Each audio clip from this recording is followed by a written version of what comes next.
Want an easy way to see if you could save money on car insurance? Geico gives you 3. Call 1-800-947-AUTO. Go online to geico.com or stop by the Geico office nearest you. 3 ways you could save 15% or more. This is the Stephen A. Smith Show podcast. I'm Stephen A. Hour number 2 of the Stephen A. Smith Show. Here with you for the next hour over the airwaves of ESPN Radio, Sirius XM, Channel 80. As I reported to begin the show in hour number 1, thanks to you all, thanks to my wonderful producers, Jonathan Winthrop, Nuno Texiera, Catherine Pastor, the Stephen A. Smith Show is going nationwide as of January 2nd, Stephen A. Smith Radio Show. At this particular moment in time, I'm already nationwide on Sirius XM Channel 80, but that's Sirius XM Satellite Radio. Terrestrial radio, meaning AM, FM dial, I'm only in New York and L.A. As of January 2nd, I will be in over 200 markets across the United States of America. Know me. If I'm doing it, before long, the goal is going to be 300-400 markets across the country. That's how I roll. But nevertheless, couldn't do it without any of you. Not even possible. That's how it happens. Because you call in, and by the way, callers only make up less than 1% of your audience. And the thousands of phone calls that I get into the radio show every day lets us know, gives us a strong indication of how popular we are. We're already top 10 in New York and L.A. And couldn't happen without you. So my sincere gratitude knows no limits when it comes to my listeners. Just want to say thank you from the bottom of my heart, and I sincerely hope that you will keep the support coming because it can't happen without you. It just ain't possible. So I just want to say thank you, and thanks to my wonderful producers who do a phenomenal job every single day. I'm not going alone. They're coming right with me. When it comes to radio, where I go, they go. It's just that simple. I love my team, and they do a phenomenal job, and I'm proud of all of them. Jonathan Winthrop, Catherine Pastor, Nuno Texiera, can't thank them enough for the great job that they do every single day, taking care of me, because they're the ones who make sure I know what I need to know. I'll be damned if I'm that smart. They make sure they cover me every single day. Any level of intelligence or brilliance or anything that I may convey from time to time, it ain't just because of me, it's because of them. So we will continue to do this. I'm excited and looking forward to it, and I'm ready to wreak havoc like I always do. And I hope that y'all will be there for the ride along with me because, again, without you, I'm not going anywhere. It's just that simple. So I thank you all my listeners. 866-729-ESPN. It's 866-SAY-ESPN. That's the number to call in today and every day on the Stephen A. Smith Show right here on ESPN Radio. We got a bunch of games coming up. The biggest game, we know what game that matters. The game that matters is the Eagles against the Dallas Cowboys. I think the Eagles are going to win this game. I think the Eagles are the better team. I think the Dallas Cowboys without Ezekiel Elliott are severely compromised, which explains the ire that Roger Goodell is receiving from Jerry Jones. I think all of those things are true. I think all of those things are undeniable. But the other side to all of this, the other question that comes along with it, it's a perplexing question. It was a rare moment that Max Kellerman had legitimacy when he came and accused me of what I religiously accuse him of, and that's being Fred Astaire, dancing around an issue, because while he had an answer, it would be Carson Wentz, and Will Cain had the answer of Dak Prescott. When it came to which quarterback is better, ladies and gentlemen, I got a tough time with this. I got a tough time. Dak Prescott completes more percentages of his passes, but doesn't throw the ball, even at least last year, didn't throw the ball nearly as much as Carson Wentz. Even though Carson Wentz has a running game this year with LeGarrette Blount first and now Jay Ajayi that they acquired from the Miami Dolphins, the reality is that Dak Prescott and the Dallas Cowboys rely more heavily on the run than the Philadelphia Eagles have had to. And so because of it, how tested Carson Wentz has been still is a question mark for me. On 3 separate occasions this year, he's thrown for 4 touchdown passes in a game, including a couple of weeks ago when he played against the Denver Broncos, when they dropped 51 on him. I get that. I give him a lot of credit because Alshon Jeffrey's playing for a new contract. Nelson Aguilar is finally catching the ball as opposed to having alligator arms and being scared to run routes. Zach Ertz and Brent Selleck are producing from the tight end spot this year. Eagles deserve a lot of credit. They lost Lane Johnson last year. This year, Peters goes down. That's a devastating loss for the Eagles, and we'll see how they'll develop without him. It remains to be seen. Dak Prescott last week without Ezekiel Elliott. Well, guess what? You're Jason Garrett, you're Scott Linehan, and you put a rookie left tackle in the name of Chaz Green, and he gets obliterated to the point where not only does Adrian Claiborne grab 6 sacks, but you've got every defensive lineman on the Atlanta Falcons literally salivating like they've been starving and got a cheesesteak in front of them within their reach, waiting to get at this guy, to get on the field with this guy because they're going to make him look that good. Adrian Claiborne actually met a bonus by getting those 6 sacks. He probably went in there to renegotiate his contract after the way he abused Chaz Green. That's not going to happen. I mean, we don't know if that's going to happen again this week to Dak Prescott. And if that's happening to him, how can we tell what he can do? Dak Prescott is a baller. He's a stud. Got good size on him. Can throw the football. Doesn't turn over the ball a lot. But he relies heavily on that running game that Ezekiel Elliott provided. What's he going to be without it? Carson Wentz can throw the football. A lot of nice throws. Also, a lot of little bubble screens that running backs making a big plays for him, too. Can't ignore that. By the way, I don't see a whole bunch of 300-yard passing games on this resume. And I love Carson Wentz. He's a stud. But whether or not he's better than Dak Prescott, I really can't tell. I really can't tell. So it is a challenge. It's something that I can't ignore. And I have to admit it.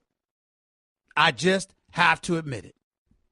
866-729-ESPN. That's 866-SAY-ESPN. Ronald, you're live with Stephen A. Talk to me. Ronald, are you there? Let's go to Cornelius. You're live with Stephen A. What's up, man? Yeah, congratulations on your nationwide, Stephen A. Thank you, bro. Appreciate it. And I have a question about LeBron. Go ahead. My question is, why would LeBron leave all the chemistry and things he just built up on the team that he's with now to go to a different team and start all that over once again? Wouldn't that be more stressful on him? If he were to leave Cleveland? Is that what you're asking? Yes, sir. If he was to leave Cleveland to go well, it depends on where he goes. Rumors to Philly to start over on building chemistry again? I don't think he would do that. I don't think it's a chemistry issue. I don't think he would do that. But what I'm saying to you is this. We got to be careful because think about this. Well, what if he decided, let me ask you a question. Is there anything stressful about him leaving to go to Golden State? No. That's what I'm saying, hypothetically speaking. So let's not just bring up the fact that he would be leaving and have to develop chemistry with somebody else. No, that's not the issue. The issue is where he would be going. So until we know where he would be going, if he were to decide to leave Cleveland, which I sincerely doubt he might do, then I don't think we need to prognosticate that heavily. Okay. I have another question for you. Go ahead. In Minnesota with the 2 quarterbacks, would they re-sign them or go out and look for another one in this free agency? I don't know. I don't know the answer to that question. Here's what I will tell you. Case Keenum should not be benched. I think Zimmer was just using a ploy. He's a defensive coordinator. He knows it's difficult. It's more difficult for teams to prepare when they don't know who your quarterback is going to be.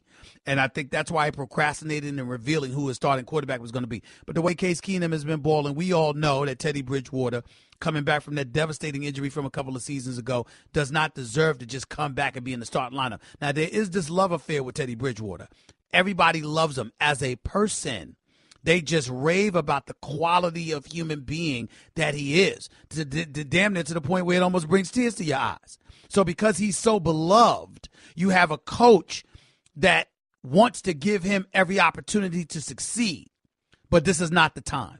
With the defense playing the way that the defense has been playing, with Minnesota being as good as they have been, with Case Keenum not upsetting the apple cart by not producing, you have to give credit where credit is due and recognize this man should still be your starting quarterback until otherwise noted.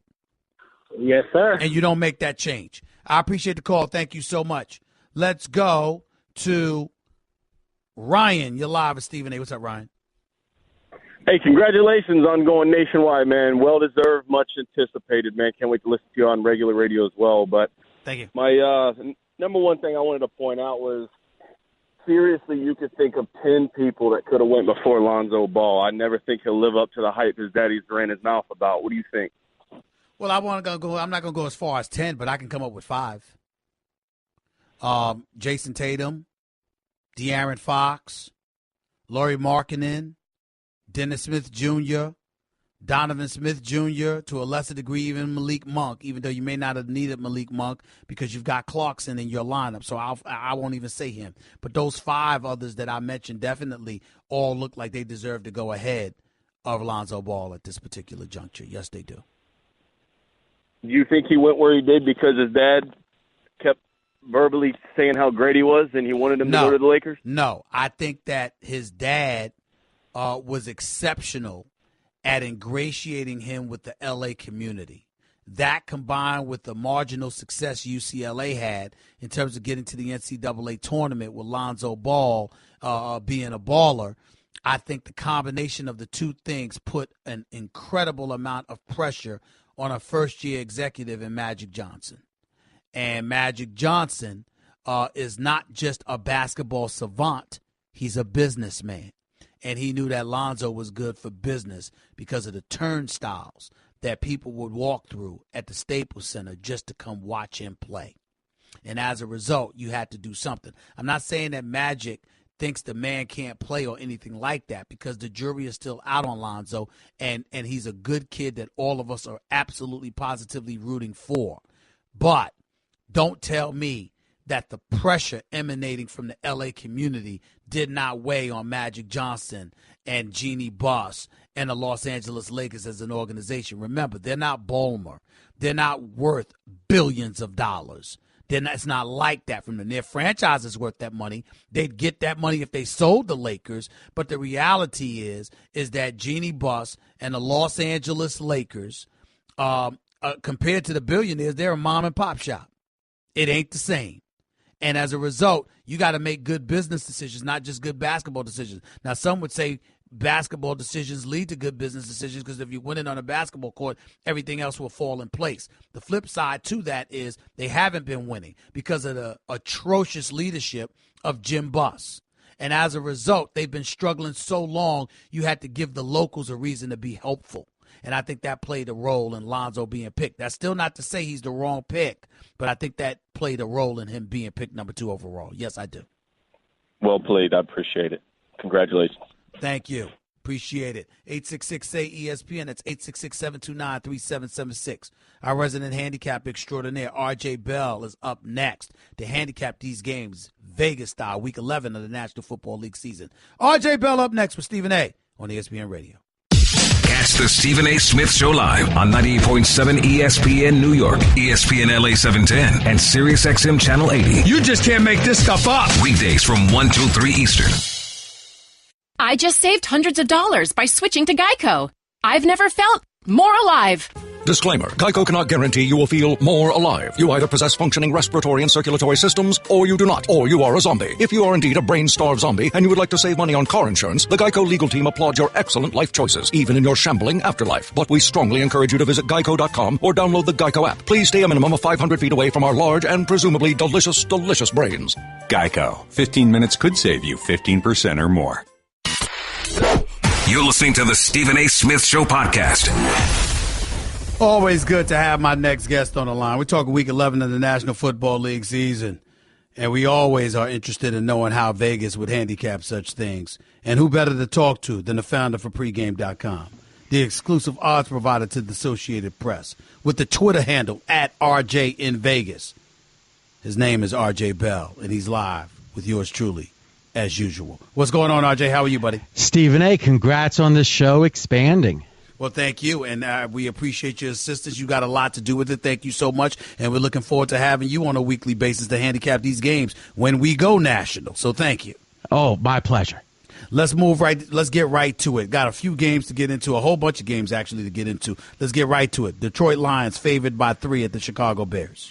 You know, this is one I think the Lions are probably healthier on offense than they've been all year.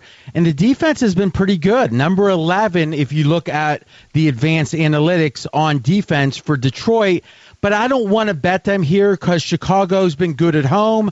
Chicago's had a tough strength of schedule, number 1 actually in the NFL. And the weather is supposed to be fairly bad, not great for a home team. So I'm passing the game. What about the Miami Dolphins favored by 1 hosting Tampa? Man, there has been so much money on Tampa Bay here. I mean, it's been smart money on Tampa. Think about this. Dolphins opened as a 3-point favorite.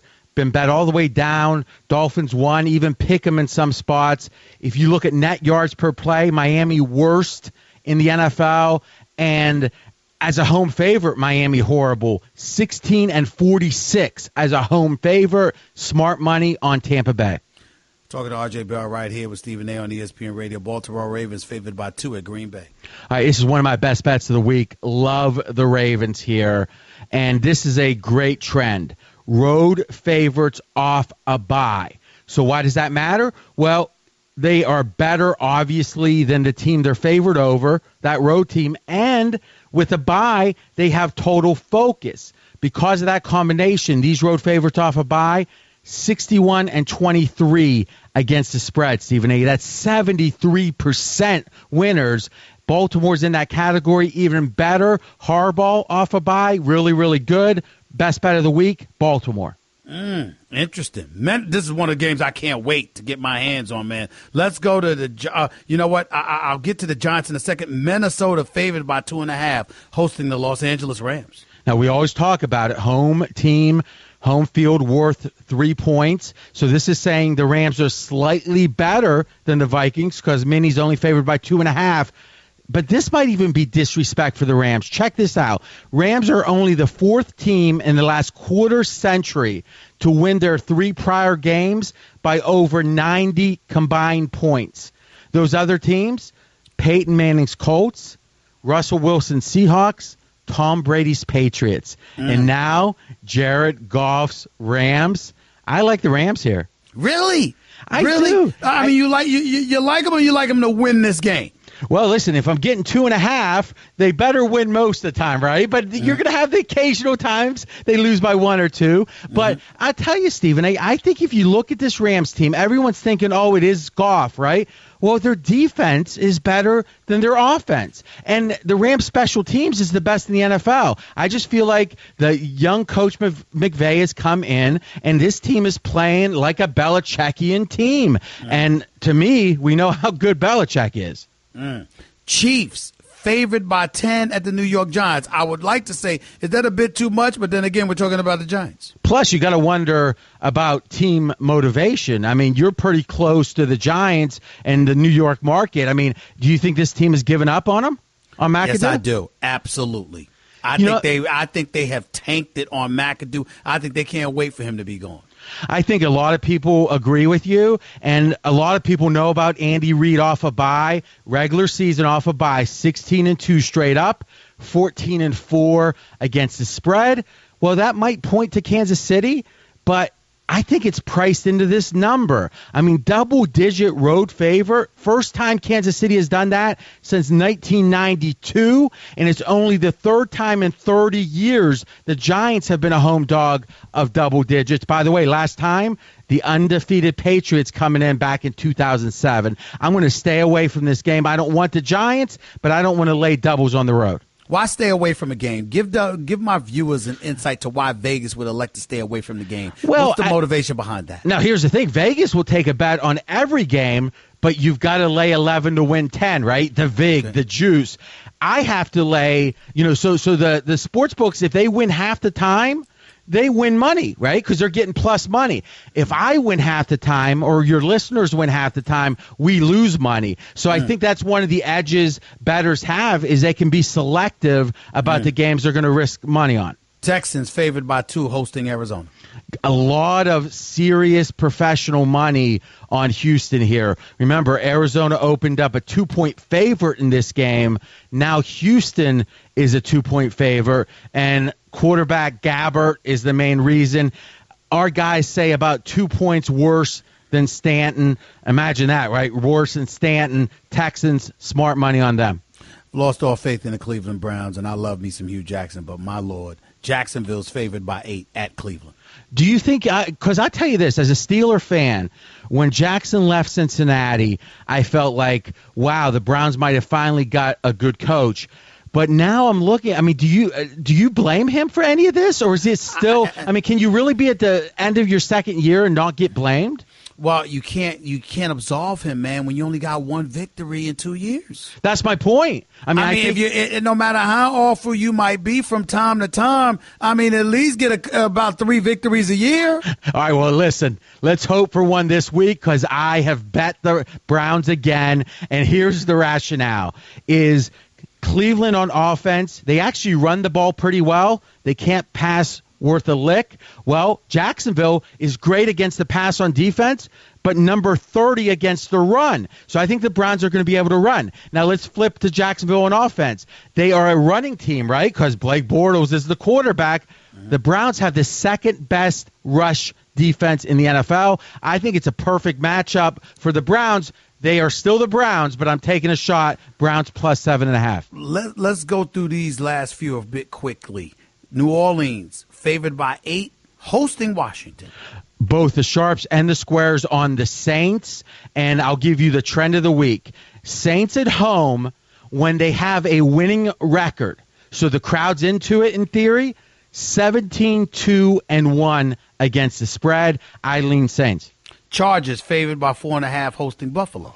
Buffalo best. With a new quarterback. Yes, and Peter. To me, I consider that a negative. My sense is there has to be something internally going on.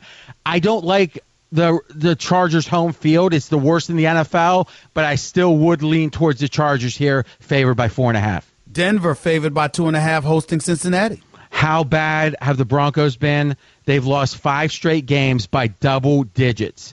In the last 30 years, there's only been 27 teams that have done that, Stephen A. So less than one team a year loses 5 straight by double digits. That's what Denver has done. And, oh, by the way, they're the first team ever favored in a game after losing 5 straight by double digits. I'm going the other way, Bengals. Quick question. Is that about the quarterback, Simeon, or is that about the new coach? In Vegas eyes.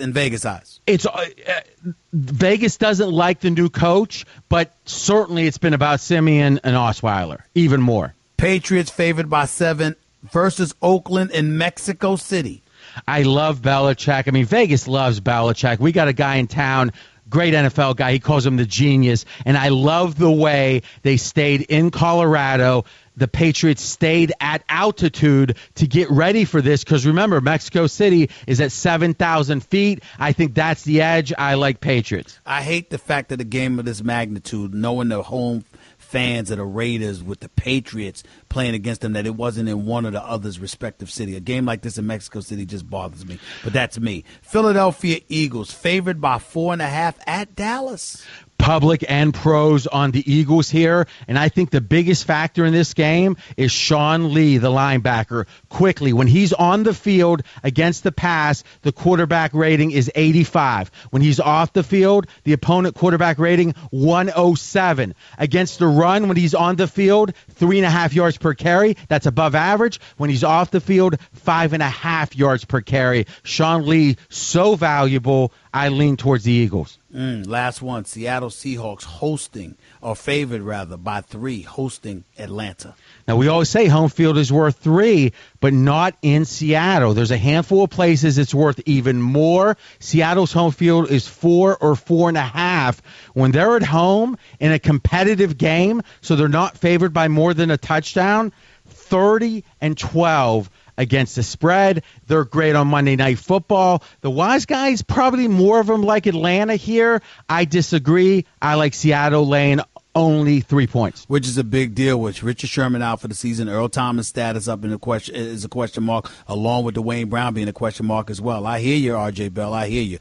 Appreciate you as always, man. Looking forward to talking to you next week. Have a wonderful, wonderful Thanksgiving. We'll talk to you next week. Thank you, Stephen. Take it easy. The one and only R.J. Bell, founder for pregame.com, the official odds maker for the Associated Press. His Twitter handle is @RJ in Vegas. We're talking about the one and only R.J. Bell live right here with Stephen A. on ESPN Radio. Guess what? You're in the middle of the Stephen A. Smith Show podcast. Damn it, I mean it! Back to the calls we go. Sal and Queens, you're live with Stephen A. Talk to me, baby. Hey, what's going on, Stephen A? I'm a longtime Knicks fan. I'm actually working right outside Madison Square Garden right now. I just wanted to ask you, I'm sure you got the call 1,000 times. What do you think about these Knicks? I want to know every opinion you have. Do you think they're a playoff team? Do you think they're going to hit a wall? I don't have time. I don't have time to give you every opinion I have. What I have time to tell you is this. They're better than they were last year. They have better leadership in Steve Mills and Scott Perry than Phil Jackson provided. Jeff Hornacek is a better coach than he was last year because he's allowed to coach instead of Phil Jackson trying to implement the triangle. Porzingis has grown. I still don't view him to be a number one option, despite the fact that he was averaging 30 until 2 games ago. I think he's an elite number 2 option who will grow into a number 1 option, but is still too young and still has too much to learn, particularly within the realms of physicality and dealing with the physicality, that I don't think he's a viable number 1 option. I like the fact that Tim Hardaway Jr. has grown into his own. I think he's worth the $71 million that he's getting. I am not happy with Frank Ntilikina. I don't believe he should have been picked at number 8. My preference would have been siding with LeBron James. It should have been Dennis Smith Jr. at number 8 instead of letting him fall to 9 in Dallas. And in the end, you have a bunch of marginal parts that I don't particularly care for. They play hard. They go after it. They're not scrubs per se. But this is a limited team talent-wise that's playing with a lot of moxie, a lot of heart, a lot of guts, and they're more together than they were last year because there's no one to really defer to. They can say it's Porzingis, but in the end, because he's still a novice in his 3rd year in the league, it's one of those situations where I think you look at him and you say, okay, he's a good player, has the potential to be great, but I can still get mine as well, as opposed to deferring to him constantly. And I think it's going to make them better overall. I agree with a lot of those points, except one thing I want to disagree with you about is when I think about Frank. I think the thing about Frank is that if we went with Dennis Smith Jr., the reason why I like Frank so much is because he plays like the Knicks are playing right now. Spread the ball, find the open man. We had Derrick Rose last season. I feel like Dennis Smith Jr. is like another soon-to-be Derrick Rose. He's not Derrick Rose because he's not a point guard. He's not Derrick Rose because he's not a point guard, A. And B, and more importantly, we have to also remember one thing. Frank Ntilikina, you had an opportunity to get Eric Bledsoe for him. Knicks didn't want to let him go. And I'm not saying they were wrong about that. The jury's still out. He's definitely longer and can defend. So he does serve a purpose. But offensively, he has shown me nothing as of yet. That's my issue with him. I agree. I'm dying for the kid to take to the bench. And by the way, here's how you know, Sal. What's the biggest thing? Let me test your knowledge real quick. Just answer the question because I got to go. What's the biggest thing, the most resonating thing that Frank Ntilikina did thus far?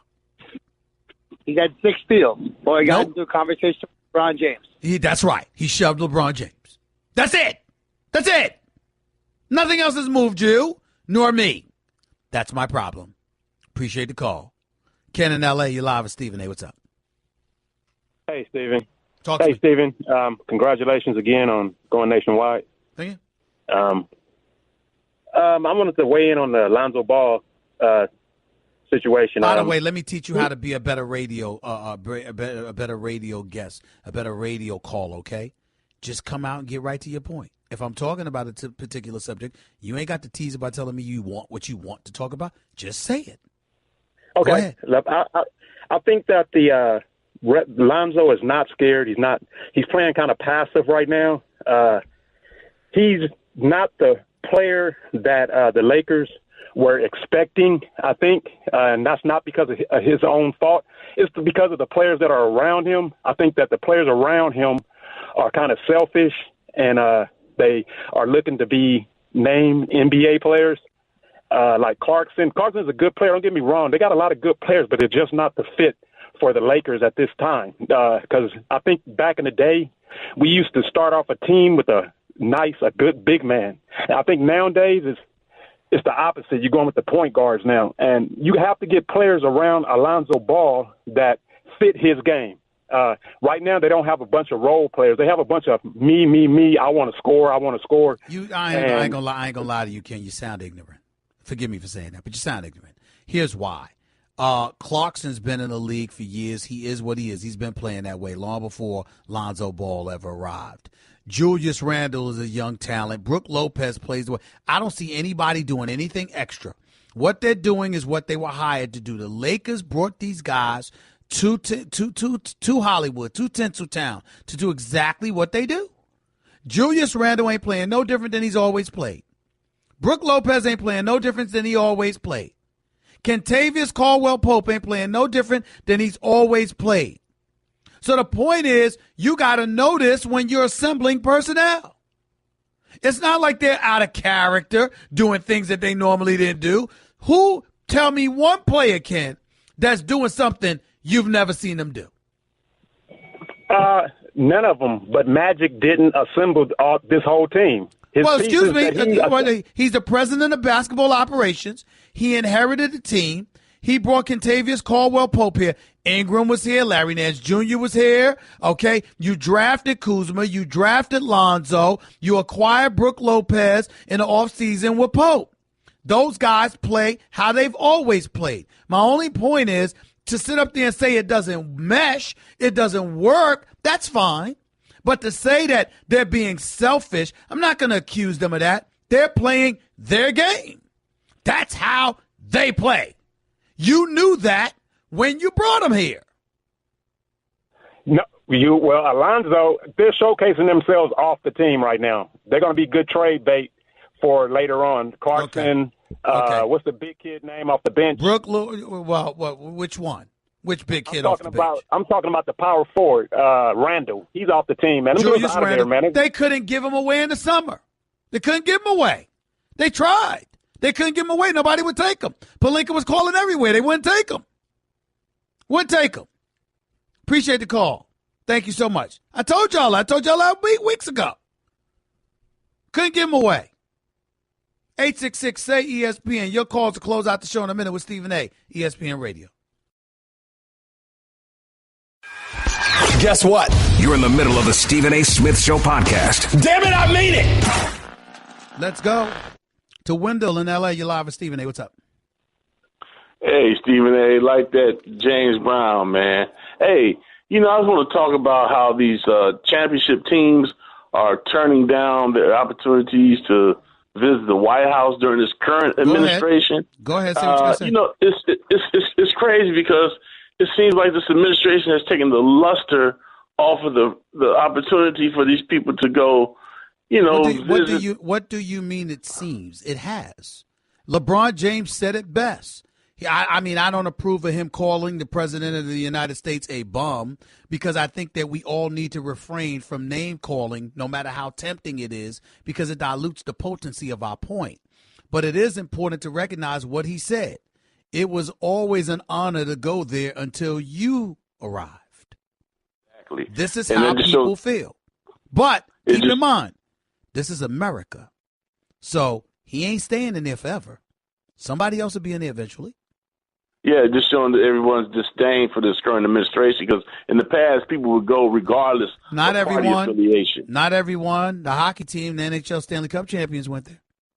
Yeah, the hockey team. But right. I'm talking about in the past, Got it. People. Got it. I understand. I appreciate the call, man. Thank you. Tommy, you're live with Stephen A. Real quick, go. Hi, Stephen A. How are you? I'm doing all right. We're in a rush. I apologize to Good. rush you. No, you're quite all right. I'm just calling to congratulate you on your nationwide market. Thank you. And you deserve it. Demographics and methodology reports, the numbers are in the equation, so you definitely well deserve that. Well, I deeply just want appreciate to thank you on that. I worked in ratings for over 15 years, so you definitely, you shine. And I'm thanking the listeners and the people who say they don't listen because they're the ones who are making all this possible. And your team behind the scenes, and it's just a, welcome pleasure to have you across all these markets. Well, thank you so much. Well deserved. Thank you so much. You have a wonderful weekend, okay? You take care of yourself. Thank you so much for calling. And I wanted to take a moment to thank everybody because, listen, it's not just radio. First Takes, number one, we in the mornings, 33% increase, 79% increase in 18 to 34 demographic, number one in cable from 10 a.m. to 12 noon. The success has been crazy. I can't thank y'all enough. But before I get on out of here, thanking you again, for your support with Stephen A. Smith Radio Show going national as of January 2nd. We'll be going nationwide in over 200 markets across the country, if not more than that. So I want to thank y'all. It wouldn't have been possible without y'all. And again, my producer, Jonathan Winthrop, Nuno Texiera, Catherine Pastor, thank you for the great work you continue to do. We'll keep riding. We'll keep rolling. Before I get on out of here, I want to send a special congratulations to Mike and Mike. After nearly 18 years on the air together, today was their last show. They're one of the people who set the standards, one of the duos that set the standards in this industry. We recognize that. I recognize that. Wishing the very, very best to my colleagues here at ESPN. Y'all have a wonderful week and talk to you Monday. Peace and love. That's just a sample of what you'll hear on the Stephen A. Smith Show. Weekdays at 1 p.m. Eastern on Sirius XM Channel 80 and the ESPN app.